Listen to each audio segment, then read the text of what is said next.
Dear friends, welcome to Trending Astro. ఈరోజు మనము 2025 సంవత్సరంలో తులారాశి వారికి ఫలితాలు ఎట్లా ఉన్నాయో మనం చూద్దాము. తులారాశి వాళ్ళకి గురువు గొప్ప యోగకారక స్థానంలో 9వ స్థానంలో మారుతున్నాడు. అష్టమ గురువు యొక్క దోషం పోయి వీళ్ళకి 9 భాగ్యస్థానంలోకి ఈ యొక్క గురువు మారుతున్నాడు. ఇంట్లో శుభ కార్యక్రమం జరగటము, అలాగే వీళ్ళకి వృత్తి వ్యాపార విషయాల్లో ఒక అభివృద్ధిని చూడటము, అలాగే ప్రమోషన్ రావటము, అలాగే మార్పు రావటము, వీళ్ళకి అవకాశాలు రావటము మార్కెట్లో. ఎంఎన్సీ కంపెనీలో ఉండేవాళ్ళు, ఐటీసీలో చేసేవాళ్ళు, ఫార్మసీలో చేసేవాళ్ళు, బ్యాంకులో చేసేవాళ్ళు, ఈ యొక్క మిథున రాశి బ్యాంక్స్ సంబంధించింది, అలాగే సోషల్ మీడియాకి సంబంధించింది గురువు ఎప్పుడైతే ఉన్నాడో ఈ లైన్స్లో ఈ ప్రొఫెషన్స్లో ఉండేవాళ్ళు వాళ్ళు ఒక గొప్ప ఎదుగుదలను చూసే అవకాశం ఉంది. అలాగే ఈ తులారాశి వాళ్ళకి 6లో ఈ యొక్క శని సంచారము, ఆయన కూడా రాజయోగ కారకుడు అవుతున్నాడు.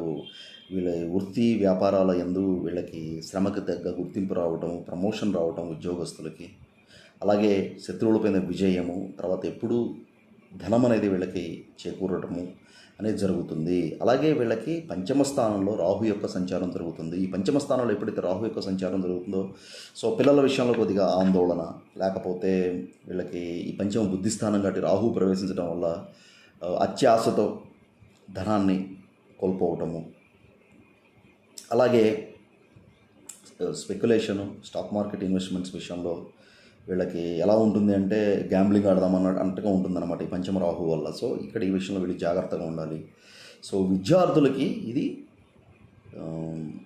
మంచి సమయం అనమాట. కాంపిటేటివ్ ఎగ్జామ్స్కి ప్రిపేర్ అయ్యే వాళ్ళకి మంచి ర్యాంక్ సెక్యూర్ చేసుకోవడానికి, ఎందుకంటే గురువు వీళ్ళకి 9వ స్థానంలో ఉండనమాట.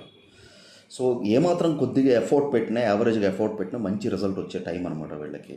అలాగే పంచమంలో రాహు ఉండటం వల్ల వీళ్ళకి సోషల్ మీడియా డిస్ట్రాక్షన్స్ కూడా ఉంటాయి. స్టూడెంట్స్కి వీళ్ళు విద్య మీద ఫోకస్ పెట్టలేరు. ఫోకస్ పెట్టి చదవగలిగితే వీళ్ళకి టాప్ ర్యాంక్స్ వస్తాయి. వీళ్ళ యొక్క శని గోచారం బాగుంది, గురు గోచారం బాగుంది, అలాగే కేతువు యొక్క గోచారం కూడా వీళ్ళకి, కేతువు ఏకాదశంలో ఉన్నాడు. ఈ ఏకాదశంలో కేతువు కూడా వీళ్ళకి ఎన్నో శుభ ఫలితాలను ఇస్తాడు. అంటే వీళ్ళకి సర్వీస్లో రాణింపు,